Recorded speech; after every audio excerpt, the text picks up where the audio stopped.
ನಿನ್ನ ಮುತ್ತಿನ ಸತ್ತಿಗೆ ನಿತ್ತು ಸಲಹು. ರಾಘವಾಂಕನ ಈ ಒಂದು ಷಟ್ಪದಿ ಕಾವ್ಯ, ವಾರ್ಧಕ ಷಟ್ಪದಿಯಲ್ಲಿ ಕಾವ್ಯ ಇದೆ. ಇದನ್ನ ರಾಗವಾಗಿ ಹೇಳ್ಕೊಡ್ತೀನಿ, ಹೇಳಿ ತುಂಡು ತುಂಡು ಮಾಡಿ ಹೇಳ್ಕೊಡ್ತೀನಿ ಶಬ್ದಗಳು. ಸಂದಕಾರಿರುಳು ಕನ್ನೆಯರು ಹಗಲಂ ನೋಡಲೆಂದು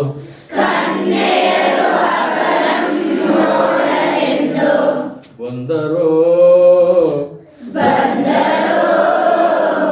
ಹಗಲಂ ನೋಡಲೆಂದು ಬಂದರೋ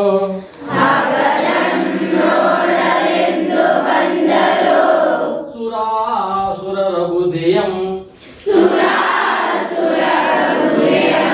ಮತಿಸುವಂದು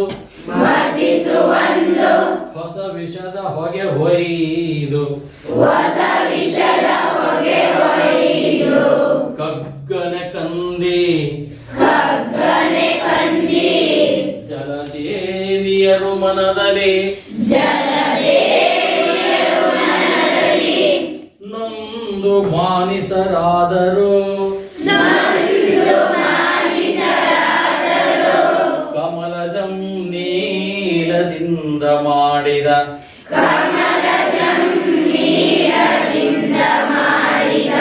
ಸಾಲ ಬಂಜಿಕೆಗಳೊದವಿ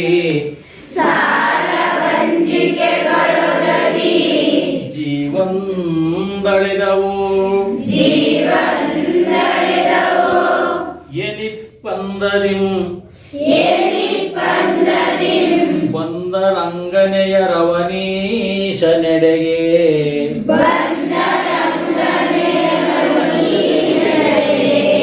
ಜೀವಂದಳಿದವೋ ಎನಿಪ್ಪಂದದಿ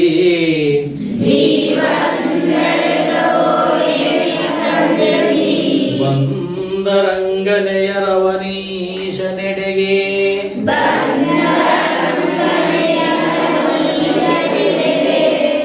ಮಾಯದ ಬಲೆಯರು ಕಾಣುತ್ತ ಮಜಬಾಪದಾಟ ರಾಜ ಮಧುರೇ ರಾಯ ರಾಯ ದಳವುಳಕಾರ ರಾಯ ಕಂಠ ರಾಯ ಜಗಜೆಟ್ಟಿ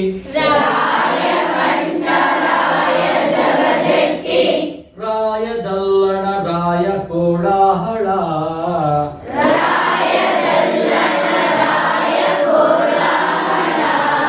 ರಾಯ ಭುಜ ಬಲ ಭೀಮ ರಾಯ ಮರ್ಧನ ರಾಯ ಜೀಯ ಸ್ಥಿರಂಜೀವ ಎಂದು ಕೀರ್ತಿಸಿ ಗಾನ ನಾಯಕಿಯರೊಲಿದು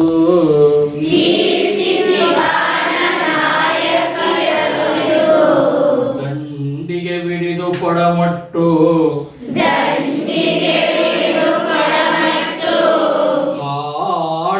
ಹಾಡಲುದ್ದೋಗಿಸಿದರು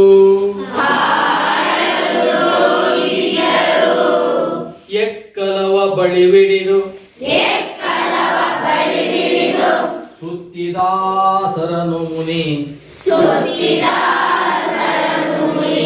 ರಕ್ಕಸನ ಬನಕೆ ಬಂದಂಜಿಕೆಯ ನೆರಡನೆಯ ಮುಕ್ಕಣ್ಣ ನೆನಪ ಗುರುವಾಜ್ಞೆ ಗಟ್ಟಳನಲ್ಲದೆ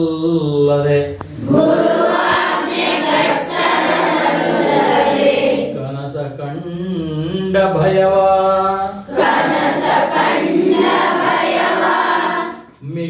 ಮಿಕ್ಕುವರಿವಂತಡಸಿ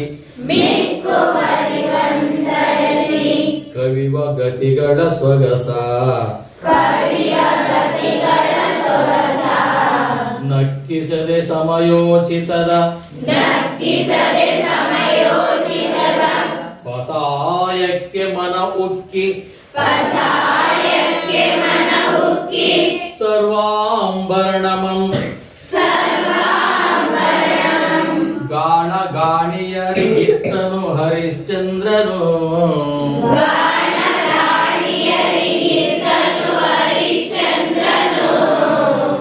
ಬಡತನದ ಒತ್ತಾನೆ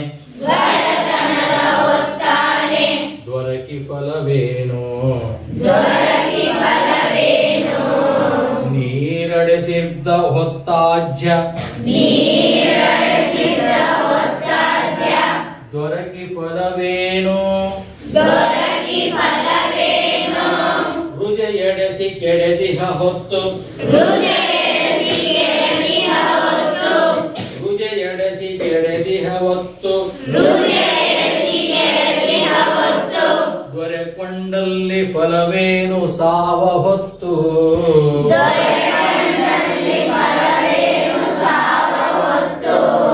ಕೊಡವೆಯೊಡತನ ದೊರಕಿ ಫಲವೇನು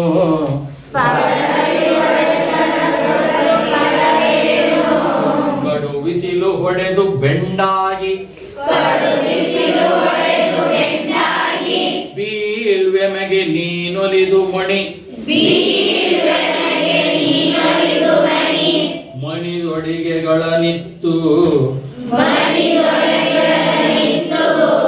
ಫಲವೇನು ಭೂಪಾಲ ಏನೆನುತ ಮತ್ತಿಂದೆಂದರು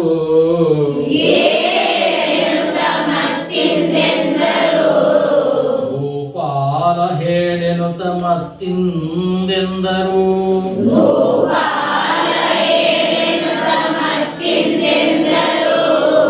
ಕಡಲೋಳಾಳ್ವಂಗೆ ತೆಪ್ಪವನು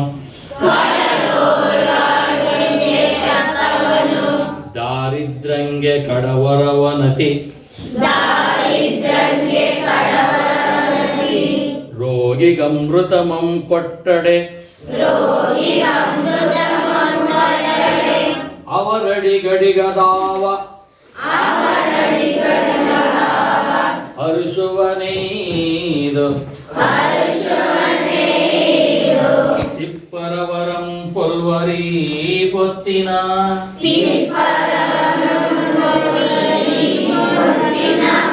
ಸುಡು ಸುಡನೆ ಸುಡುವ ಬಿರು ಬಿಸಿಲ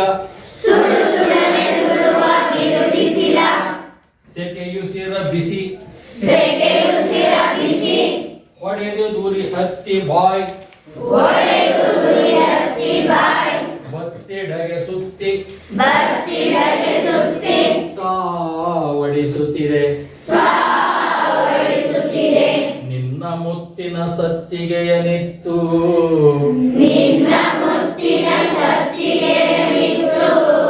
ಸಲಹು ಭೂಭುಜ ಎಂದರು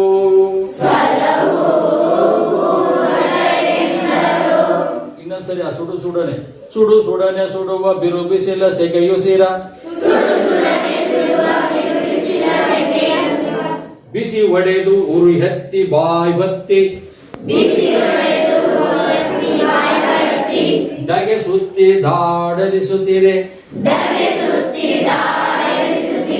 ನಿನ್ನ ಮುತ್ತಿಗೆ ಸತ್ತಿಗೆಯ ನಿತ್ತು ಸಲಹು ಭೂಭುಜ ಎಂದರು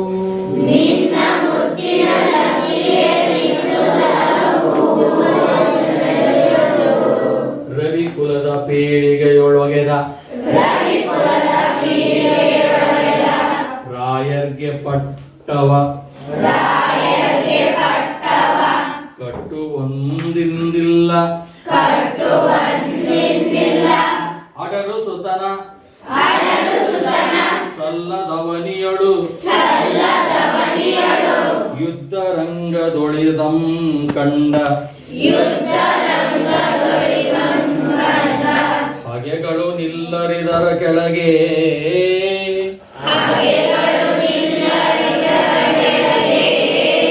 ಇನ್ನೊಂದ್ಸರಿ ಅದೇಳಿ ರವಿ ಕುಲದ ಪೀಳಿಗೆಯೊಳಗೆದ ರಾಯರ್ಗೆ ಪಟ್ಟವ ಕಟ್ಟು ಒಂದಿಂದಿಲ್ಲದ ಅದರ ಸುತನ ಸಲ್ಲದವನೆಯಳು ಯುದ್ಧ ರಂಗದೊಳಿದಂ ಕಂಡ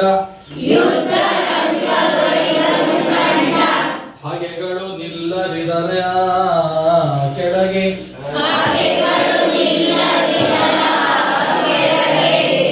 ಕವಿವ ನೆಳಲೊಳು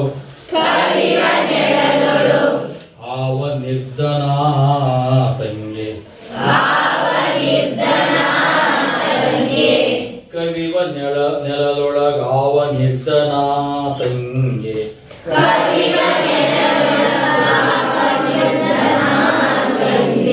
ತಾಂ ತವಿಲೆಡರು ಬಡತನಂ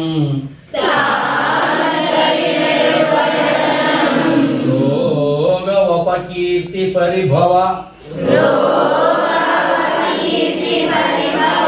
ಭಯಂ ಹರೆವುದು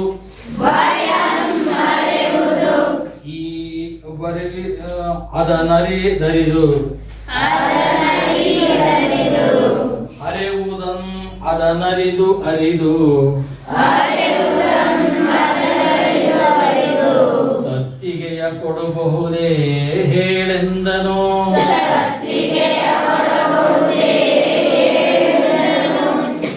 ಅನುನಯದೊಳೆಲ್ಲವಂ ಕೊಡಬಹುದು ಬಿಡಬಹುದು ಜನನಿಯಂ ಜನಕನಂ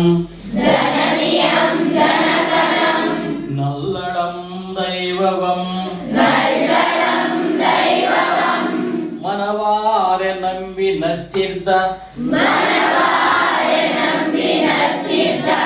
ಪರಿವಾರಮಂ ಕೊಡುವ ಬಿಡುವತಿ ಕಲಿಗಳು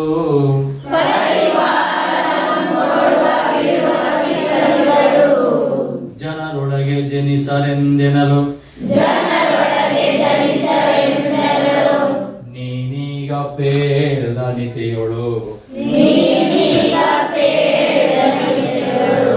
ಬೇಡಿದರೆ ಕೊಡಬೇಡ ಒಡೆಯ ನೀಯನೆ ಲೋಭವೇ ಕರಸ ಎನಲಿದಲ್ಲದೆ ಬೇರೆ ಮಾತೆ ಪಿತರಿಲ್ಲೆಂದನು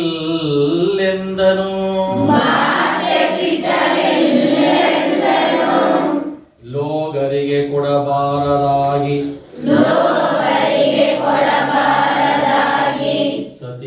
ಸತಿವಂಶಗತವಾಗಿ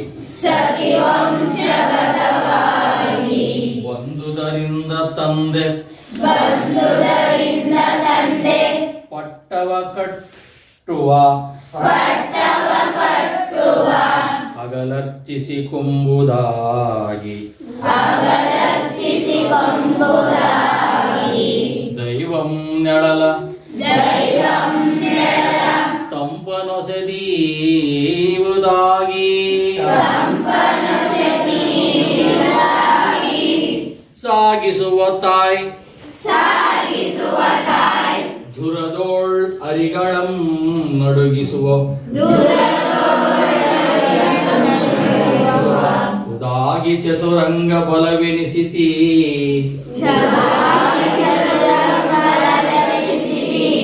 ಚತುರಂಗ ಬಲವೆನಿಸಿತಿ ಛತ್ರಂ ವಾಗಳಿದನ್ ಅರಿದರಿದು ಬೇಡುವರ ನತಿ ಮರುಳರೆನ್ನರೆ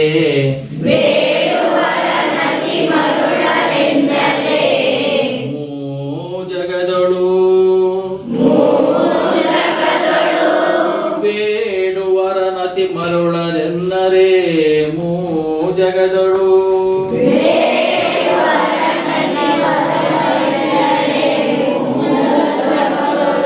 ಇದು ಕಾವ್ಯ ವಾಚನ. ಇದನ್ನ ಪದಶಃ ಬಿಡಿಸಿ ವಿಂಗಡಣೆ ಮಾಡಿ ಈಗ ಅರ್ಥವನ್ನ ನೋಡೋಣ.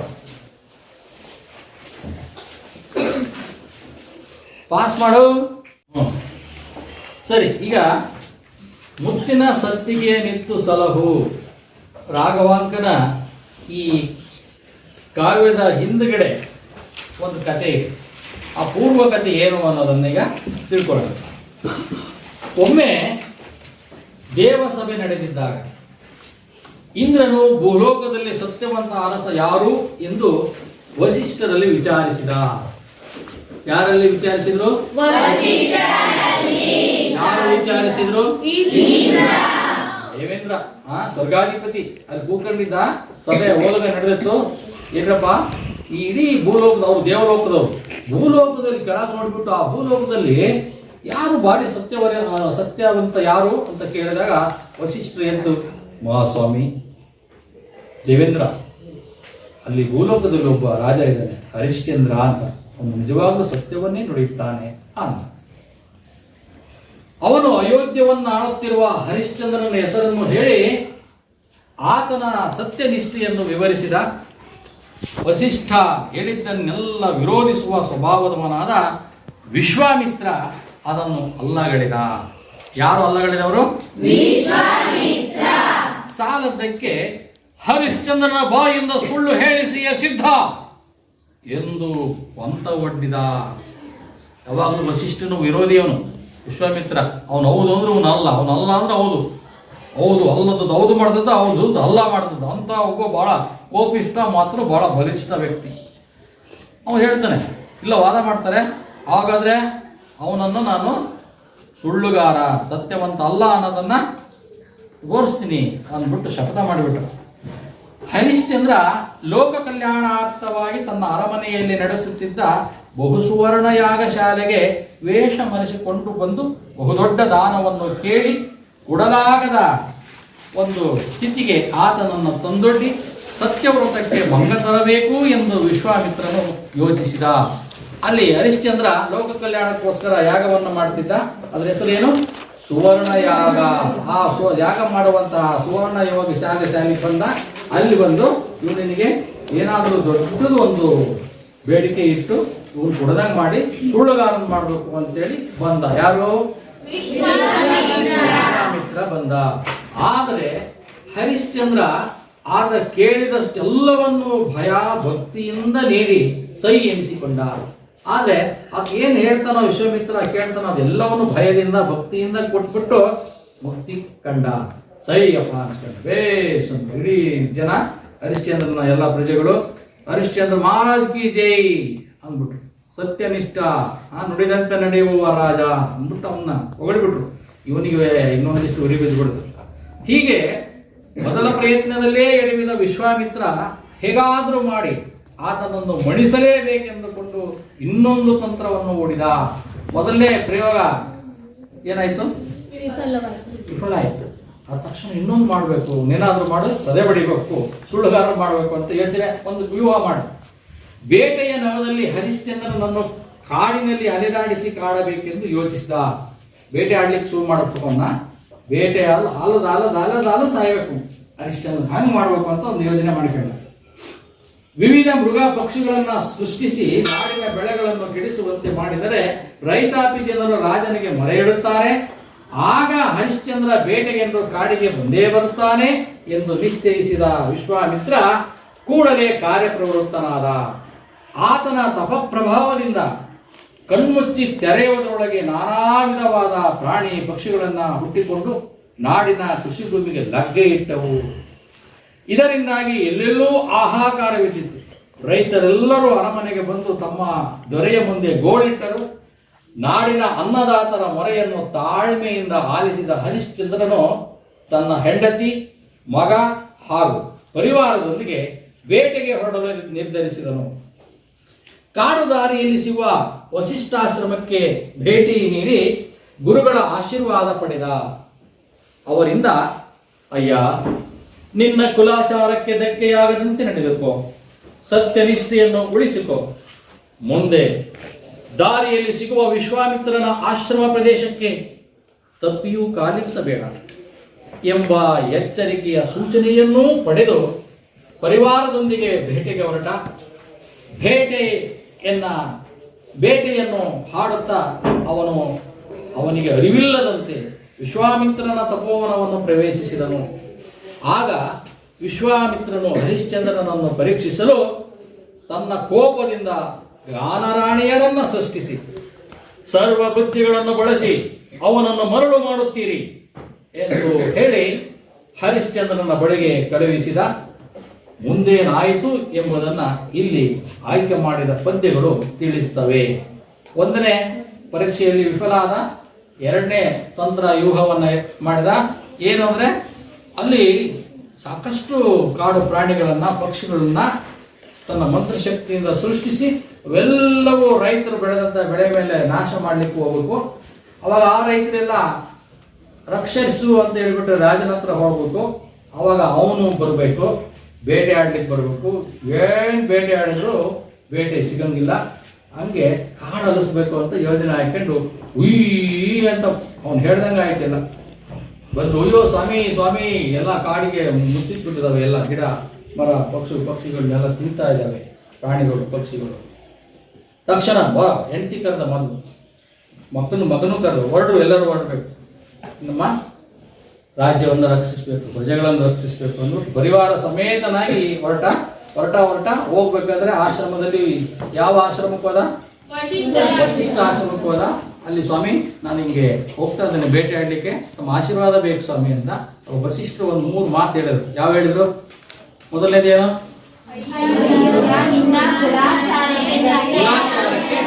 ನೀನು ಒಬ್ಬ ರಾಜ, ಸತ್ಯನಿಷ್ಠ ರಾಜ, ಆಚಾರಕ್ಕೆ ನೀನು ಅಪಚಾರ ಮಾಡ್ದಂಗಿರು. ಎರಡನೇದು ಸತ್ಯನಿಷ್ಠತೆ ಇದೆ ನಿನಗೆ, ಇದುವರೆಗೂ ನೀನು ಸತ್ಯನಿಷ್ಠ, ಸತ್ಯ ಹರಿಶ್ಚಂದ್ರ ಅಂತ ಹೆಸರಿದೆ, ಅದನ್ನು ಉಳಿಸ್ಕೋ. ಮೂರನೇದು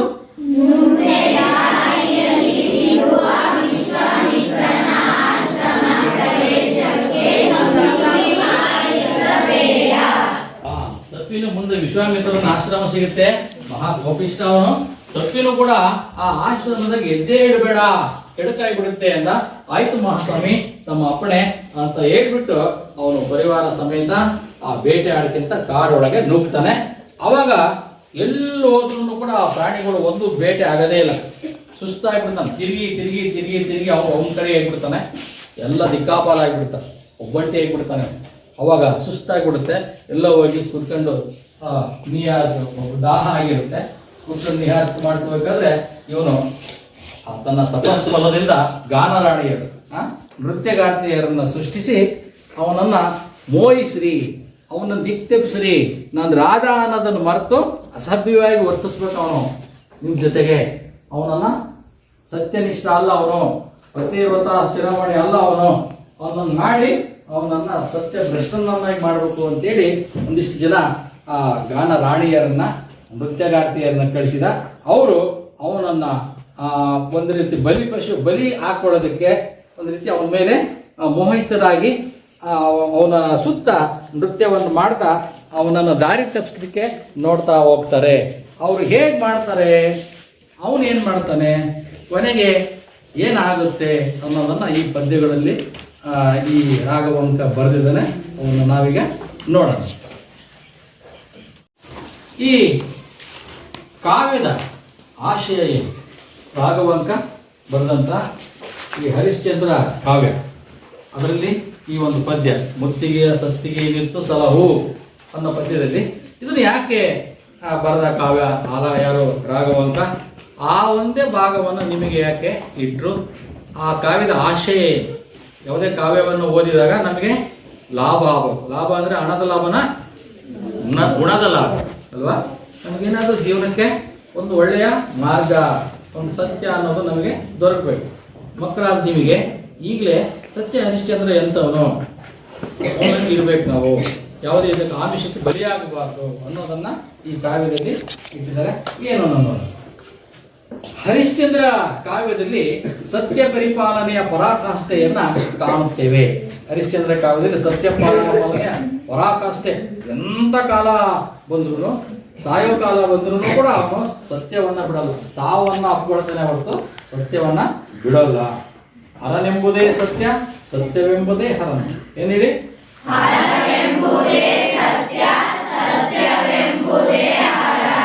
ಅಂತ ಸಾಧಿಸಿ ತೋರಿಸಿದ ಮಹಾ ಸತ್ಯಸಂಧ ಹರಿಶ್ಚಂದ್ರನಿಗೆ ಅವನ ರಾಣಿ ಚಂದ್ರಮತಿಯೇ ನೈತಿಕ ಸ್ಫೂರ್ತಿ ಅಲ್ವಾ? ಯಾವುದೇ ಒಬ್ಬ ಗಂಡಿನ ಯಶಸ್ಸಿನ ಹಿಂದೆ ಅವನ ಹೆಣ್ಣಿರ್ತಾಳೆ. ಯಾವ ಹೆಣ್ಣು ತಾಯಿಯಾಗಿರ್ತಾರೆ, ಅಥವಾ ಹೆಂಡತಿಯಾಗಿರ್ತಾರೆ, ಅಥವಾ ಅಕ್ಕ ತಂಗಿಯರಾಗಿರ್ತಾರೆ. ಹಾಗೆ ಇಲ್ಲಿ ತನ್ನ ಹೆಂಡತಿ, ಅವಳ ಹೆಸರೇನು? ಚಂದ್ರಮತಿ. ಚಂದ್ರಮತಿ ಪ್ರಲಾಪ ಅಂತ ಕರೀತಾರೆ. ಯಾವಾಗ ಮುಂದೆ ಹರಿಶ್ಚಂದ್ರ ಮಕ್ಕಳು ಎಲ್ಲ ಕಳ್ಕೊಂಡು ಮಾರಿಬಿಟ್ಟು ಇದಕ್ಕೆ ಹೋಗ್ತಾನೆ, ಸ್ಮಶಾನ ಕಾಯಕ್ಕೆ ಹೋಗ್ತಾನೆ. ಅವಾಗ ಅವಳು ಆ ಹರಿಶ್ಚಂದ್ರನನ್ನು ಹುಡುಕ್ತಾ ಹೋಗ್ತಾಳೆ ಅನ್ನೋದು ಕೊನೆಯ ಭಾಗದಲ್ಲಿ, ಈ ಕಾವ್ಯದ ಕೊನೆಯ ಭಾಗದಲ್ಲಿ ಬರುತ್ತೆ. ಹಾಗೆ ಇಲ್ಲಿ ಆ ಚಂದ್ರಮತಿ ಅವನಿಗೆ ಸ್ಫೂರ್ತಿ ಕೊಡ್ತಾಳೆ, ನಾನು ಬರ್ತೀನಿ, ನೀವು ಅಷ್ಟೇ ಅಲ್ಲ, ಪ್ರಜೆಗಳನ್ನು ಸಾಕಬೇಕು ಅಂದರೆ, ಕಾಯಬೇಕು ಅಂದರೆ ರಾಜನ ಜೊತೆಗೆ ರಾಣಿ ಜೊತೆಗೆ ಪರಿವಾರ, ನನ್ನ ಮಕ್ಕಳು ರಾಜ್ಕುಮಾರರು ಎಲ್ಲ ಹೋಗೋಣ ಅಂದ್ಬಿಟ್ಟು, ಏನು ಧೈರ್ಯ ಗೆಡ್ಬೇಡ್ರಿ, ನಾನು ಬರ್ತೀನಿ ನಡೀರಿ ನಿಮ್ಮ ಜೊತೆಗೆ ಅಂದ್ಬಿಟ್ಟು ಅವಳು ಕೂಡ ಅರಮನೆಯಲ್ಲಿ ಸುಖದ ಸುಪ್ಪತ್ತಿಗೆಯಲ್ಲಿ ಇದ್ದಂತಹ ರಾಣಿ ಕಾಡಿಗೆ ಬೇಟೆ ಆಡ್ತಾ ಬೇಟೆಯ ಶಸ್ತ್ರಗಳನ್ನು ಬಳಸ್ಕೊಂಡು ಅವಳು ಕೂಡ ಹೋಗ್ತಾಳೆ. ಮುಂದೆ ಎಷ್ಟೆಲ್ಲ ಕಡು ಕಷ್ಟವನ್ನು ಪಡ್ತಾಳೆ ಅವಳು ಪಾಪ. ಆಗ ಅವನಿಗೆ ಗುರುವಿನ ಆಜ್ಞೆ ಮೀರಿ ಬಂದುದರ ಬೇಟೆಗೆಂದು ಪರಿವಾರದೊಂದಿಗೆ ಅರಣ್ಯಕ್ಕೆ ತೆರಳಿದ ಹರಿಶ್ಚಂದ್ರನು ಅರಿಯದೆ ವಿಶ್ವಾಮಿತ್ರನ ಆಶ್ರಮ ಪ್ರದೇಶಕ್ಕೆ ಮಲ್ಕಂತ ಪರಿವಾರದೊಂದಿಗೆ ಅರಣ್ಯಕ್ಕೆ ತೆರಳಿದ ಹರಿಶ್ಚಂದ್ರ ಅರಿಯದೆ ವಿಶ್ವಾಮಿತ್ರನ ಆಶ್ರಮ ಪ್ರದೇಶಕ್ಕೆ ಬರ್ತಾನೆ. ಗುರುಗಳು ಹೇಳಿದ್ರು ಕೂಡ ಮರ್ತ್ಬಿಟ್ಟು ಗೊತ್ತಿಲ್ಲದೆ ಆ ವಿಶ್ವಾಮಿತ್ರನ ಆಶ್ರಮಕ್ಕೆ ಬರ್ತಾನೆ. ಆಗ ಅವನಿಗೆ ಗುರುವಾಜ್ಞೆ ಮೀರಿ ಬಂದುದರ ಅರಿವಾಗುತ್ತೆ. ಅದೇ ಸಮಯಕ್ಕೆ ವಿಶ್ವಾಮಿತ್ರ ತನ್ನ ತಪೋಬಲದಿಂದ ಗಾನ ರಾಣಿಯರನ್ನು ಸೃಷ್ಟಿಸಿ ಹರಿಶ್ಚಂದ್ರನನ್ನು ಪರೀಕ್ಷಿಸಲು ಕಳುಹಿಸ್ತಾನೆ. ಅವರು ಹಾಡು ಮತ್ತು ನೃತ್ಯವನ್ನು ಮೆಚ್ಚಿದ ಹರಿಶ್ಚಂದ್ರನು ತನ್ನ ಕೊರಳಿನಲ್ಲಿದ್ದ ಮುತ್ತಿನ ಹಾರವನ್ನು ಬಹುಮಾನವನ್ನಾಗಿ ಕೊಡಲು ಹೋಗುತ್ತಾನೆ. ಅವಳು ಸಿಂಹಾಸನ ಮೇಲೆ ಕುಂತಾಗ ನಿತ್ಯ ನೃತ್ಯಗಾರ್ತಿಯರು ಕಲಾವಿದರು ನೃತ್ಯ ಮಾಡ್ತಿರ್ತಾರೆ. ಅವಾಗ ಮೆಚ್ಚಿಬಿಟ್ಟು ಮೈ ಮೇಲಿನ ಹಾರವನ್ನು ಕೊಡೋದು ವಾಡಿಕೆ. ಹೀಗಾಗೇನೆ ಇವನು ಮೈ ಮೇಲೆಲ್ಲ ಹಾಕೊಂಡು ಬಂದಿದ್ದ. ಅವಾಗ ಅವ್ರು ಡಾನ್ಸ್ ಮಾಡೋದೆಲ್ಲ ನೋಡಿ, ನೃತ್ಯ ಮಾಡೋದನ್ನ ನೋಡಿ, ಹಾಡೋದು ನೋಡಿಬಿಟ್ಟು ಬೇಷ್ ಅಂದ್ಬಿಟ್ಟು ಮುತ್ತಿದ್ದು ಒಂದು ಸತ್ತಿಗೆ ಇತ್ತು ಹಾರ, ಅದನ್ನು ತಗೊಳ್ಳಿ ಅಂತ ಕೊಡಕ್ಕೆ ಹೋದರೆ ಅವರು ಅದನ್ನು ಒಪ್ಪೋದಿಲ್ಲ.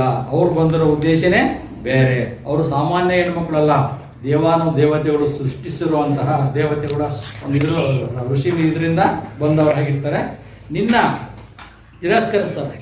ಆದರೆ ಆ ಕನ್ಯೆಯರು ಅದನ್ನು ತಿರಸ್ಕರಿಸಿ ನಿನ್ನ ಮುತ್ತಿನ ಸತ್ತಿಗೆಯ ಕೊಟ್ಟು ಸಲಹು ಅಂತ ಕೇಳ್ತಾರೆ. ಅವಾಗ ನನಗೆ ಈ ಮುತ್ತು ಬೇಡ, ಆಭರಣಗಳು ಮುತ್ತು ಬೇಡ, ನೀನು ನಮಗೆ ಕೆನ್ನೆಗೆ ಮುತ್ತನ್ನು ಕೊಡು ಅನ್ನೋ ರೀತಿಯಲ್ಲಿ ಅವರು ಆ ಎರಡು ಅರ್ಥ, ಮುತ್ತು, ಆ ಮುತ್ತಿಗೆ ಆ ಕವಿ ಕಾವ್ಯದ ಒಂದು ಧ್ವನಿ ಅಂತ ಕರೀತಾರೆ. ಅವ್ರು ಮೋಹಿಸ್ಲಿಕ್ಕೆ ಹೋಗ್ತಾರೆ. ಅವಾಗ ಅವನು ಒಪ್ಪಲ್ಲ. ಆಗ ಹರಿಶ್ಚಂದ್ರ ಮತ್ತು ಕನ್ಯೆಯರ ನಡುವೆ ಸಂವಾದವು ಕವಿ ರಾಘವಾಂಕನ ಕೈಯಲ್ಲಿ ಮನೋಜ್ಞವಾಗಿ ಮೂಡಿ ಬಂದಿದೆ. ಬಹಳ ಚಂದ ವರ್ಣನೆ ಮಾಡ್ತಾನೆ ಅವರಿಬ್ಬರ ನಡುವೆ ಹೇಗೆ ಸಂಭಾಷಣೆ ಆಗುತ್ತೆ ಅಂತ. ಜೀವನದಲ್ಲಿ ಸತ್ಯ ಹಾಗೂ ನಿಯಮ ಪರಿಪಾಲನೆ ಮೌಲ್ಯವನ್ನು ಅಳವಡಿಸಿಕೊಳ್ಳಬೇಕೆಂಬುದೇ ಈ ಪದ್ಯ ಪಾಠದ ಆಶಯ ಆಗಿದೆ. ಜೀವನದಲ್ಲಿ ಸತ್ಯ ಹಾಗೂ ನಿಯಮ ಪಾಲನೆ, ನಾವು ಸತ್ಯ ಬಿಡಬಾರ್ದು. ನಾವು ಯಾವ್ಯಾವ ನಿಯಮಗಳನ್ನು ಅಳವಡಿಸ್ಕೊಂಡು ನಡಿಬೇಕೋ ಅವನ್ನೇ ಪಾಲಿಸ್ತಾ ಹೋಗಬೇಕು. ಅದ್ರ ಮೌಲ್ಯವನ್ನು ಅಳವಡಿಸ್ಕೋಬೇಕು. ನಾವು ಈ ವಿದ್ಯಾರ್ಥಿ ದಿಸೆಯಲ್ಲಿ, ಈ ಒಂದು ಯೌವನದ ಈ ವಯಸ್ಸಿನಲ್ಲಿ ನಾವು ಯಾವುದನ್ನು ಮಾಡಬಾರ್ದು, ಯಾವುದನ್ನು ಮಾಡಬೇಕು, ಯಾವುದು ಮೌಲ್ಯ, ಯಾವುದು ಅಪಮೌಲ್ಯ, ಯಾವುದು ಸರಿ, ಯಾವುದು ತಪ್ಪು ಅನ್ನೋದನ್ನು ಎಂಥದೇ ಪ್ರಸಂಗ ಬಂದರೂ ನಾವು ಚಂಚಲತೆಯಾಗಬಾರ್ದು ಅನ್ನೋದನ್ನು ಈ ಒಂದು ಪದ್ಯದಲ್ಲಿ ವರ್ಣನೆಯನ್ನು ಮಾಡಿದರೆ ಅದು ಮುಂದೆ ನೋಡೋಣ. ಒಂದ್ಸರಿ ಪದಗಳ ಅರ್ಥವನ್ನು ಹಾಗೆ ಹೇಳ್ಬಿಡಿ. ಅಡಸಿ, ಅನಿಮಿತ್ತ,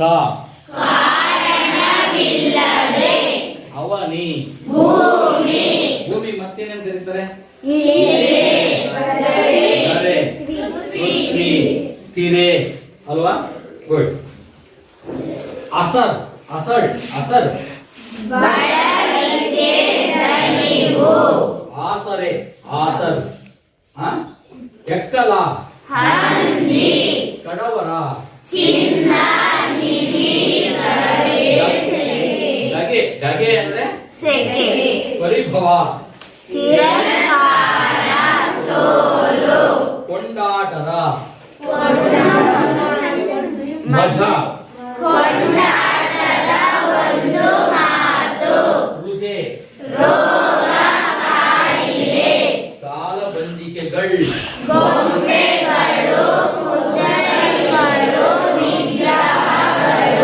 ಅದಟ, ಅಭುದಿ, ಸಮುದ್ರಕ್ಕೆ ಮತ್ತೇನು ಹೆಸರಿದಾವೆ? ವೆರಿ ಗುಡ್, ಸಾಗರ ಅಲ್ವಾ? ಅಬ್ದಿ ಅಂತ ಕರೀತಾರೆ. ಆಜ್ಯ,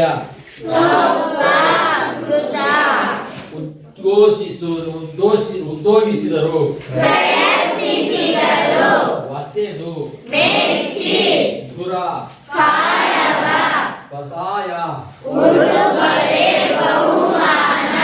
ಮೂಜಗ ಸತ್ತಿಗೆ ಹೀಗೆ ಈ ಎಲ್ಲ ಪದಗಳ ಅರ್ಥಗಳನ್ನ ನಾವು ತಿಳ್ಕೊಂಡು ಕಾವ್ಯದ ಒಳಗಡೆಗೆ ಪ್ರವೇಶವನ್ನ ಮಾಡೋಣ ಬನ್ನಿ. ಸತ್ತಿಗೆ ನಿತ್ತು ಸಲಹು ಅದು ಕಟ್ ಮಾಡಿಯಪ್ಪ. ರಾಘವಾಂಕನ ನಿನ್ನ ಮುತ್ತಿನ ಸತ್ತಿಗೆ ಏನಿತ್ತು ಸಲಹು ಈ ಪದ್ಯ ಭಾಗದ ಪ್ರವೇಶವನ್ನ ನೋಡೋಣ. ಉತ್ತಮ ಕಾವ್ಯಗಳ ಅಧ್ಯಯನದಿಂದ ಜ್ಞಾನ ಹೆಚ್ಚಾಗುವುದರೊಂದಿಗೆ ಮಾನಸಿಕ ನೆಮ್ಮದಿ, ಸುಖ, ಶಾಂತಿ ಲಭಿಸುತ್ತವೆ. ಕಾವ್ಯಗಳನ್ನು ಓದೋದ್ರಿಂದ 3 ಏನು ನಮಗೆ ಲಾಭ ಆಗ್ತದೆ. ಯಾವ್ಯಾವು? ಈ ನೆಮ್ಮದಿ ಅಂದ್ರೆ ಬಾಳಿನಲ್ಲಿ ನೆಮ್ಮದಿ. ಏನೇನೋ ಕಷ್ಟ ಕಾರ್ಪಣ್ಯಗಳು ಇದ್ದಿದ್ದೆ, ಆದರೆ ಒಂದು ಕಾವ್ಯವನ್ನು ಓದಿದಾಗ ಒಂದು ನೆಮ್ಮದಿ ಸಿಗುತ್ತೆ, ಸಂತೋಷ ಆಗುತ್ತೆ, ಸುಖ ಸಿಗುತ್ತೆ, ಜೊತೆಗೆ ಶಾಂತಿ ಲಭಿಸುತ್ತೆ. ಅದಕ್ಕೋಸ್ಕರ ಕಾವ್ಯಗಳನ್ನು, ಕವಿಗಳು ಬರೆದಿರೋ ಕಾವ್ಯಗಳನ್ನು ಓದೋ ಒಂದು ಅಭ್ಯಾಸವನ್ನು ಮಾಡಬೇಕು.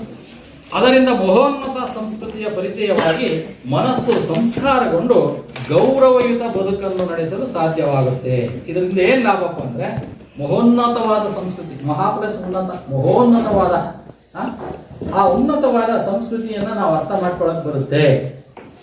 ನಮ್ಮ ಪರಿಸ್ಥಿತಿಗೆ ಮೀರಿದಂಥ ಮೇಲು ಸ್ತರದ ಒಂದು ಬದುಕನ್ನು ಮಾಡಲಿಕ್ಕೆ, ಯೋಚನೆ ಮಾಡಲಿಕ್ಕೆ ಸಾಧ್ಯ ಆಗುತ್ತೆ. ಅದಕ್ಕೆ ಮನಸ್ಸು ಸಂಸ್ಕಾರಗಳು, ನಾನು ಈಗಲ್ಲ ಇರೋದು, ಹಾಗಿರಬೇಕು ಅಂತ ಒಂದು ಸಂಸ್ಕಾರ ಬರುತ್ತೆ. ಆಮೇಲೆ ಗೌರವಯುತವಾದ ಬದುಕನ್ನು ನಾವು ಹೇಗೆ ನಡೆಸಬೇಕು ಅನ್ನೋದು ಈ ಕಾವ್ಯಗಳಿಂದ ನಾವು ಕಲಿತ್ಕೊಳ್ತೀವಿ.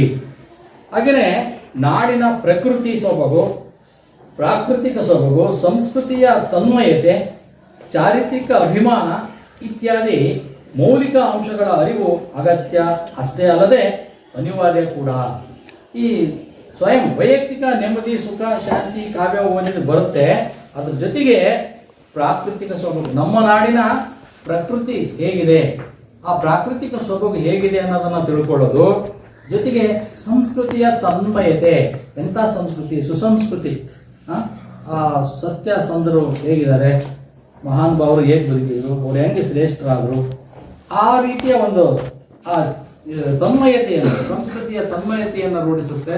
ಜೊತೆಗೆ ಚಾರಿತ್ರಿಕ ಅಭಿಮಾನ, ನಮ್ಮ ಚರಿತ್ರೆ, ನಮ್ಮ ನಾಡು, ನಮ್ಮ ದೇಶ, ನಮ್ಮ ಪುರಾಣ ಇತಿಹಾಸ ಕಾಲಗಳಿದಾವಲ್ಲ, ಸಾವಿರಾರು ವರ್ಷಗಳ ಹಿಂದಿನ ಚರಿತ್ರೆ ಏನಿದೆ, ನಮ್ಮ ಈ ಭೂಮಿಯ, ಈ ನೆಲದ, ಭರತಖಂಡದ ನೆಲದ ಚರಿತ್ರೆ ಹೇಗಿದೆ, ಇಲ್ಲಿ ಯಾರ್ಯಾರು ಹೆಂಗಿದ್ರು ಅನ್ನೋದನ್ನು ನಾವು, ಅಲ್ಲಿನ ಮೌಲ್ಯಗಳು ಏನು, ಆ ಜೀವನದ ಮೌಲ್ಯಗಳೇನು ಅನ್ನೋದನ್ನು ನಾವು ತಿಳ್ಕೊಳ್ಳೋದಕ್ಕೆ ಆ ಒಂದು ಅವಕಾಶ ಸಿಗುತ್ತೆ. ಜೊತೆಗೆ ಅದು ಅನಿವಾರ್ಯ ಕೂಡ, ತಿಳ್ಕೊಳ್ಳೇಬೇಕು. ನಮ್ಮ ನಾಡಿನ ಪ್ರಕೃತಿ ಸೌಂದರ್ಯವನ್ನು ಬಗ್ಗೆ ತಿಳ್ಕೋಬೇಕು, ನಮ್ಮ ಚಾರಿತ್ರಿಕ ಹಿನ್ನೆಲೆ ಏನು, ನಮ್ಮ ಸುಸಂಸ್ಕೃತಿ ಹಿಂದಿನಿಂದ ಹೇಗೆ ಬೆಳಕಂಡು ಬಂದಿದೆ, ಹಾಗಾದ್ರೆ ನಾನು ಈಗ ಹೇಗಿದ್ದೀನಿ, ನಾನು ಆಗ ಆಗಬೇಕಲ್ಲ ಅಂತ ಒಂದು ಅಗತ್ಯತೆ ಎಲ್ಲರಿಗೂ ಕೂಡ ಇದೆ. ಅದಕ್ಕೋಸ್ಕರ ಕಾವ್ಯಗಳನ್ನು ಓದಬೇಕು. ಅದಕ್ಕಿಂತ ಕಾವ್ಯಶಾಸ್ತ್ರ ವಿನೋದೇನ ಕಾಲೋ ಗಚ್ಚತಿ ಧೀಮಂತಹ ಎಂದು ಹಿರಿಯರು ಹೇಳಿದ್ದಾರೆ. ಅಂದರೆ ಕಾವ್ಯಶಾಸ್ತ್ರ ವಿನೋದ, ಕಾವ್ಯಶಾಸ್ತ್ರವನ್ನು ಓದಿದ್ರೆ ವಿನೋದ ಆಗುತ್ತೆ, ಆನಂದ ಆಗುತ್ತೆ, ಸಂತೋಷ ಆಗುತ್ತೆ. ಹಾಗೆಯೇ ಕಾಲೋ ಗಚ್ಚತಿ ಧೀಮಂತಹ, ಈ ಹಿಂದೆ ಕಾಲ, ಹಿಂದೆ ಏನು ನಡೆದೋಗಿದೆ ಅದನ್ನೆಲ್ಲ ನಾವು ತಿಳ್ಕೊಂಡಂಗೆ ಆಗುತ್ತೆ ಎಂದು ಹಿರಿಯರು ಹೇಳಿದ್ದು. ಪುರಾಣ ಇತಿಹಾಸಗಳಲ್ಲಿ ತ್ಯಾಗ, ಬಲಿದಾನವನ್ನು ಮಾಡಿದವರ 100 ಕಥೆಗಳಿವೆ. ಹಿಂದ್ಗಡೆ ಪುರಾಣಗಳನ್ನು ಕೇಳ್ತೀವಿ, ಇತಿಹಾಸಗಳನ್ನು ಕೇಳಿದಾಗ ರಾಮಾಯಣ, ಮಹಾಭಾರತ, ಭಗವದ್ಗೀತೆ ಎಲ್ಲ ಕೇಳಿದಿರಲ್ಲ. ಹಾಗೆಯೇ ಆ ಹಿಂದಿನವರ ಇತಿಹಾಸದ ಕಥೆಗಳನ್ನು ಕೇಳಿದಾಗ ತ್ಯಾಗ ಮಾಡಿದ್ದಾರೆ. ಯಾರಿಗೋಸ್ಕರ? ತನ್ನ ನಾಡಿಗೋಸ್ಕರ, ತನ್ನ ಧರ್ಮಕ್ಕೋಸ್ಕರ, ತನ್ನ ಜನರಿಗೋಸ್ಕರ ತ್ಯಾಗ ಮಾಡಿದ್ದಾರೆ, ಬಲಿದಾನವನ್ನು ಕೊಟ್ಟಿದ್ದಾರೆ. ಅವ್ರ ಬಗ್ಗೆ ನಾವು 100 ಕಥೆಗಳಿದ್ದಾವೆ, ಅವನ್ನ ತಿಳ್ಕೊಂಡಂಗೆ ಆಗುತ್ತೆ. ಕನ್ನಡ ಸಾಹಿತ್ಯದಲ್ಲೂ ಇಂತಹ ಕಥೆಗಳು ಹೇರಳವಾಗಿವೆ. ಸತ್ಯವೇ ನಮ್ಮ ತಾಯಿ ತಂದೆ, ಸತ್ಯವೇ ನಮ್ಮ ಬಂಧು ಬಳಗು ಎಂದು ಹೇಳಿ ಅದರಂತೆ ನಡೆದ ಪುಣ್ಯಕೋಟಿಯ ಕತೆ ಜನಜನಿತವಾಗಿದೆ. ಕತೆ ಕೇಳಿದ್ರಲ್ಲ, ಪುಣ್ಯಕೋಟಿ. ಸತ್ಯವೇ ನಮ್ಮ ತಾಯಿ ತಂದೆ, ಸತ್ಯವೇ ನಮ್ಮ ಬಂಧು ಬಳಗ, ಸತ್ಯವಾಕ್ಯಕ್ಕೆ ತಪ್ಪಿ ನಡೆದರೆ ಮೆಚ್ಚನ ಪರಮಾತ್ಮನು. ಹೇಳಿದ್ರಲ್ಲ, ಪುಣ್ಯಕೋಟಿಯ ಈ ಒಂದು ಇದು ಕೂಡ ನಮಗೆ ನೀತಿಯನ್ನ ಹೇಳುತ್ತೆ, ಸತ್ಯವನ್ನ ನುಡಿಬೇಕು ಅನ್ನೋದನ್ನು. ನಡುಗನ್ನಡದ ಕಾಲದ ಕವಿ ರಾಘವಾಂಕ ಸತ್ಯಪಾಲನೆಗಾಗಿ ಸಮಸ್ತವನ್ನು ತ್ಯಜಿಸಿದ. ನಡುಗನ್ನಡ ಕನ್ನಡದಲ್ಲಿ 3 ಪ್ರಮುಖ ಘಟ್ಟಗಳನ್ನು ನೋಡುತ್ತೇವೆ. ಯಾವ್ದು ಮೊದಲನೇದು?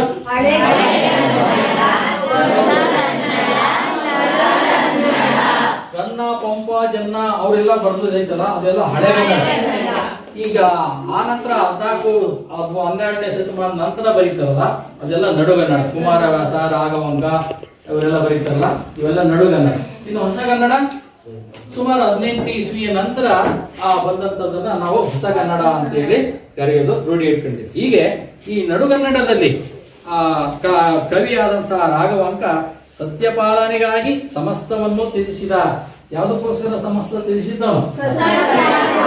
ಸತ್ಯ ಅನ್ನೋದು ಉಳಿಬೇಕು, ಅಸತ್ಯ ಅನ್ನೋದು ಅಳಿಬೇಕು ಅನ್ನೋದಕ್ಕೋಸ್ಕರ ಅವನು ತನ್ನ ಎಲ್ಲ ಸಮಸ್ತವನ್ನು ಅವನು ತ್ಯಜಿಸ್ತಾನೆ. ಹೆಂಡತಿ ಕಳ್ಕೊಳ್ತಾನೆ, ಮಕ್ಕಳು ಕಳ್ಕೊಳ್ತಾನೆ, ರಾಜ್ಯ ಬಿಡ್ತಾನೆ, ರಾಜ ಬಿಡ್ತಾನೆ, ಪೀಠ ಬಿಡ್ತಾನೆ, ಕಿರೀಟ ಬಿಡ್ತಾನೆ, ಎಲ್ಲವನ್ನು ಬಿಚ್ಚಾಕ್ಬಿಟ್ಟು ಸ್ಮಶಾನದ ಕೊನೆಗೆ ಎಣ ಕಾಯೋದಕ್ಕೆ ಹೋಗ್ತಾನೆ.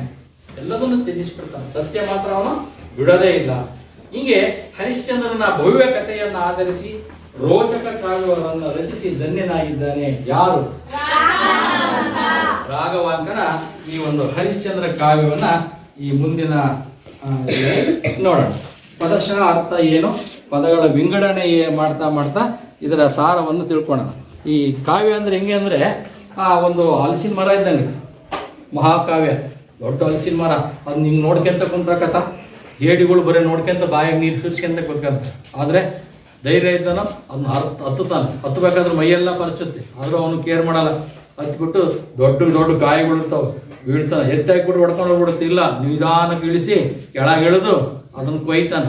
ಕೊಯ್ದ ಮೇಲೆ ಏನು ಮಾಡ್ತಾನೆ? ಆಗ ಬಗ್ಗ ತಿಂದ್ಬಿಡ್ತಾರ. ಏನು ಮಾಡ್ಬೇಕು? ಕೈಗೆ ಏನು ಹಚ್ಕೋಬೇಕು? ಕೈಗೆ ಎಣ್ಣೆ ಹಚ್ಕೊಂಡು ತೊಳೆ ತೆಗೆದ್ಬಿಟ್ಟು ಪಕ್ಕದಾಗ ಇನ್ನೊಂದು ಮರದ ಪಕ್ಕದಾಗ ಜೇನು ತುಪ್ಪ ಬಿಟ್ಟಿರ್ತದೆ. ಜೇನು ಹುಟ್ಟಿ ಕೈ ಹಾಕ್ಬಿಟ್ಟು ಜೂನ ಒಂದು ಹಾಕೊಂಡು ಒಂದು ಗಂಗಳದಾಗ ಜೇನು ತುಪ್ಪ, ಇನ್ನೊಂದು ಗಂಗಳದಲ್ಲಿ ಹಲಸಿನ ತೊಳೆ ಹಿಡ್ಕೊಂಡು ತಿಂದು ಏನು ಮಜಾ ಇರುತ್ತೆ ಗೊತ್ತಾ? ಇದ್ಕೊಂಡು ತಿನ್ಬೇಕು. ಅದ್ರ ಜೊತೆಗೆ ಬಹಳ ಸವಿ, ಇದೇ ಸಿವಿ, ಅದ್ರ ಜೊತೆಗೆ ಜೇನು ಇನ್ನೂ ಸವಿ. ಅಮೃತ ಅಮೃತ ಅಮೃತ ಅಲ್ವಾ? ಹಂಗೆ ಕಾವ್ಯ ಕೂಡ ಅಷ್ಟೇ. ಅದು ಸುಮ್ಮನೆ ಮೊದಲಿಗೆ ಸುಲಭಕ್ಕೆ ಸಿಗಲ್ಲ. ಮರ ಹತ್ತಬೇಕು, ಕೀಳಬೇಕು, ಕೊಯ್ಬೇಕು, ಎಣ್ಣೆ ಹಚ್ಕೊಂಡು ತೊಳೆ ತಿಂದ್ರೆ ಹೆಂಗೆ ಸವಿನೋ ಹಂಗೆ ಪದ ಪದ ಪದ ಪದ ವಿಂಗಡಿಸಿ ಅದರ ರುಚಿ ನೋಡಿದ್ರೆ ಹರಿಶ್ಚಂದ್ರ ಕಾವ್ಯ ಹಬ್ಬ. ಆಮೇಲೆ ಪೂರ್ತಿ ಓದ್ಬೇಕು. ನಾನು ಮುಂದಿನ ದಿನಗಳಲ್ಲಿ ಇಡೀ ರಾಘವಾಂಕನ ಕಾವ್ಯ ಓದಲೇಬೇಕು ಅಂತ ನಿರ್ಧಾರ ಮಾಡಿ ಮುಂದೆ ಎಲ್ಲ ಜಾಣ ಹಾಕ್ತೀನಿ. PUC ಹೋಗ್ತೀರಿ, ಡಿಗ್ರಿ ಹೋಗ್ತೀರಿ, ಅವಾಗ ಇನ್ನೂ ಹೆಚ್ಚಿನ ಅಧ್ಯಯನ ಮಾಡ್ತೀರಿ. ಜೊತೆಗೆ ಆ ಸಂಸ್ಕಾರ ಬರುತ್ತೆ, ಜಾಣತನ ಬರುತ್ತೆ. ಅವಾಗ ಈ ಕಾವ್ಯಗಳನ್ನು ಓದೋ ಶಕ್ತಿ ಬರುತ್ತೆ. ಓದಿ ಅದ್ರ ಸಾರ ಏನು ಅನ್ನೋದನ್ನು ನೋಡುವಂಥ ಒಂದು ಸಂಸ್ಕಾರವನ್ನು ನೀವು ಪಡ್ಕೊಳ್ರಿ. ಈಗ ಮುಂದೆ ಆ ಪದಶಃ ವಿಂಗಡಣೆಯ ನೋಡ್ತಾ ಹೋಗೋಣ. ಕೃತಿಕಾರರ ಪರಿಚಯ. ರಾಘವಾಂಕ ನಡುಗನ್ನಡದ ಅಗ್ರಮಾನ್ಯ ಕವಿಗಳಲ್ಲಿ ಒಬ್ಬ. ಸಾಮಾನ್ಯ ಶಕೆ ವರ್ಷ ಸುಮಾರು 1225ರಲ್ಲಿ, ಅಂದರೆ 12ನೇ ಶತಮಾನದ ವಚನಕಾರರು ಏನು ಬಂದ್ರಲ್ಲ, ಆ 12ನೇ ಶತಮಾನದ ವಚನಕಾರರು ಅವರ ನಂತರ ಬಂದಂಥ ಕವಿಗಳು. ಯಾಕಮ್ಮ ಹರಿಹರನ ಸೋದರಳಿಯ ರಗಳೆ ಕವಿ ಅಂತ ಯಾರನ್ನು ಕರಿತೀವಿ? ಹರಿಹರನ್ ಕರಿತೀವಿ. ಅವನ ಸೋದರಳಿಯ ಮತ್ತು ಶಿಕ್ಷಣ ಕೊಡಿಸುವಲ್ಲಿ ಅವನು ಗುರು ಆಗ್ತಾನೆ. ವಿರೂಪಾಕ್ಷನ ಪರಮ ಭಕ್ತ. ಇವನು ಬರೆದಂತಹ ಕೃತಿಗಳು ಯಾವುವಪ್ಪ ಅಂದ್ರೆ ಹೇಳಿ.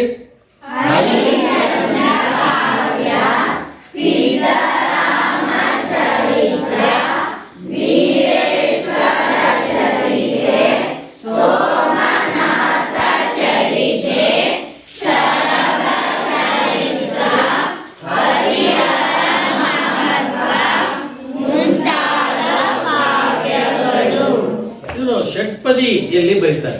ಷಟ್ಪದಿ ಅಂದ್ರೆ ಎಷ್ಟು ಸಾಲು? 6 ಸಾಲಿನ ಪದ್ಯ. ಈಗ ಬರೆದಿರೋದು ವಾರ್ಧಕ ಷಟ್ಪದಿ, ಬಾಮಿನಿ ಷಟ್ಪದಿ, ಬರೆದ.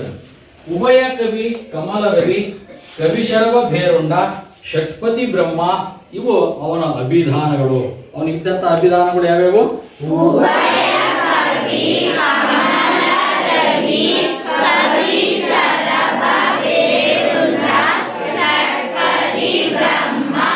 ಉಭಯ ಅಂದ್ರೆ 2. ಯಾವ್ಯಾವು? ಸಂಸ್ಕೃತ ಮತ್ತು ಕನ್ನಡ. ಅವನು ಸಂಸ್ಕೃತದಲ್ಲೂ ಪಾಂಡಿತ್ಯವನ್ನು ಪಡೆದಿದ್ದ, ಹಾಗೆಯೇ ಕನ್ನಡದಲ್ಲೂ ಪಾಂಡಿತ್ಯ ಬರೆದ ಕಾವ್ಯಗಳನ್ನ ರಚನೆ ಮಾಡ್ತಿದ್ದ. ಹಾಗಾಗಿ ಉಭಯ ಕವಿ, ಕಮಲ ರವಿ. ಕಮಲ ರವಿ ಅಂದ್ರೆ ರವಿಯ ಕಿರಣಗಳಿಗೆ ಕಮಲ ಹೆಂಗ ಆಕರ್ಷಣೆ ಮಾಡುತ್ತೋ ಹಾಗೆ ಸೂರ್ಯ ಇದ್ದಂಗೆ ಕವಿ, ರವಿ ಇದ್ದಂಗೆ. ಆ ಓದುಗರೆಲ್ಲ ಕಮಲದ ಹೂ ಇದ್ದಂಗೆ ಆಕರ್ಷಿತರಾಗ್ತಿದ್ರು. ಅವರ ಕಾವ್ಯಗಳನ್ನ ತುಂಬಾ ಆಕರ್ಷಕವಾಗಿರುವಂತಹ ಶೈಲಿಯನ್ನ ಓದುಗರು ಗಮನ ಕೊಟ್ಟು ಶ್ರದ್ಧೆಯಿಂದ ಓದ್ತಾ ಇದ್ರು ಅಂತ. ಇನ್ನೊಂದು ಕವಿ ಶರಭ ಬೇರುಂಡ ಅಂತೇಳಿ ಅವನಿಗೆ ಬಿರುದು. ಇನ್ನೊಂದು ಷಟ್ಪದಿ ಬ್ರಹ್ಮ, ಷಟ್ಪದಿಗಳಲ್ಲೇ ತನ್ನ ಕಾವ್ಯಗಳನ್ನು ಬರೆದಿರೋದ್ರಿಂದ ಷಟ್ಪದಿಗಳನ್ನು ಸೃಷ್ಟಿಸಿದವನು ಷಟ್ಪದಿ ಬ್ರಹ್ಮ ಅಂತೇಳಿ ಅವನಿಗೆ ಬಿರುದನ್ನ ಕೊಟ್ಟಿದ್ದು. ಅಭಿದಾನ ಅಂದ್ರೆ ಬಿರುದು ಅಂತೇಳಿ, ಅದೊಂದು ಬಿರುದು ಅಭಿದಾನ ಅಂತೇಳಿ. ಷಟ್ಪದಿ ಕಾವ್ಯದ ನಿರ್ಮಾಪಕನೆಂಬ ಅಗ್ಗಳಿಕೆಗೆ ಪಾತ್ರನಾದ ಕವಿ. ಷಟ್ಪದಿಗಳನ್ನು ನಿರ್ಮಾಣ ಮಾಡಿದಂಥವನು ಅಂತ ಹೇಳಿ ಯಾರಿಗೆ ಕರೀತಿದ್ರು? ರಾಘವಾಂಕ ಕವಿ ವಿರಚಿತವಾದ ಪ್ರಸ್ತುತ ಪದ್ಯ ಭಾಗವನ್ನ ಶ್ರೀ ಟಿ.ಎಸ್. ವೆಂಕಣ್ಣಯ್ಯ ಅವರು ಸಂಪಾದಿಸಿರುವ ಹರಿಶ್ಚಂದ್ರ ಕಾವ್ಯ ಸಂಗ್ರಹದ ವಿಶ್ವಾಮಿತ್ರಾಶ್ರಮ ಪ್ರವೇಶ ಭಾಗದಿಂದ ಆಯ್ದುಕೊಳ್ಳಲಾಗಿದೆ. ವಿಶ್ವಾಮಿತ್ರಾಶ್ರಮ ಪ್ರವೇಶ, ವಿಶ್ವಾಮಿತ್ರನ ಆಶ್ರಮದ ಪ್ರವೇಶನ ಮಾಡುವಂತಹ ಭಾಗ, ಆ ಭಾಗದಿಂದ ನಮಗಿದನ್ನ ಕಾವ್ಯವನ್ನು ಆಯ್ಕೆ ಮಾಡಿದ್ದಾರೆ. ಇದನ್ನು ಸಂಗ್ರಹ ಮಾಡಿದವರು ಟಿ.ಎಸ್. ವೆಂಕಣ್ಣಯ್ಯ. ಇವರು ಕುವೆಂಪು ಅವರ ಗುರುಗಳು. ಟಿ.ಎಸ್.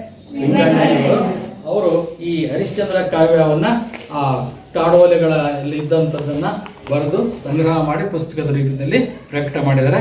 ಆ ಪುಸ್ತಕದಿಂದ ಇದನ್ನು ತೆಗೆದುಕೊಳ್ಳಲಾಗಿದೆ. ನಿಮಗೆ ಸಂದರ್ಭ ಸ್ವಾರಸ್ಯ ಬರಿಬೇಕಾದ್ರೆ ಅದನ್ನ ಬರಿಬೇಕು. ಹರಿಹರನ ರಾಘವಾಂಕನ ಈ ಹರಿಶ್ಚಂದ್ರ ಕಾವ್ಯದಲ್ಲಿ ಬರುವಂತಹ ಈ ಭಾಗವನ್ನ ಟಿ.ಎಸ್. ವೆಂಕಣ್ಣಯ್ಯ ಅವರು ಬರೆದ ಸಂಗ್ರಹಿಸಿದ ಪುಸ್ತಕದಿಂದ ಆಯ್ದುಕೊಳ್ಳಲಾಗಿದೆ. ಇದು ವಿಶ್ವಾಮಿತ್ರಾಶ್ರಮ ಪ್ರವೇಶ ಭಾಗದಿಂದ ಅಂತ ಬರೆದ್ರೆ ಇನ್ನು ಎಷ್ಟು ಜಾಣ ಇದ್ದಾರೆ ಅಂತ ಅರ್ಥ ಮಾಡ್ಕೊಂತಾರೆ. ಗೊತ್ತಾಯ್ತಾ?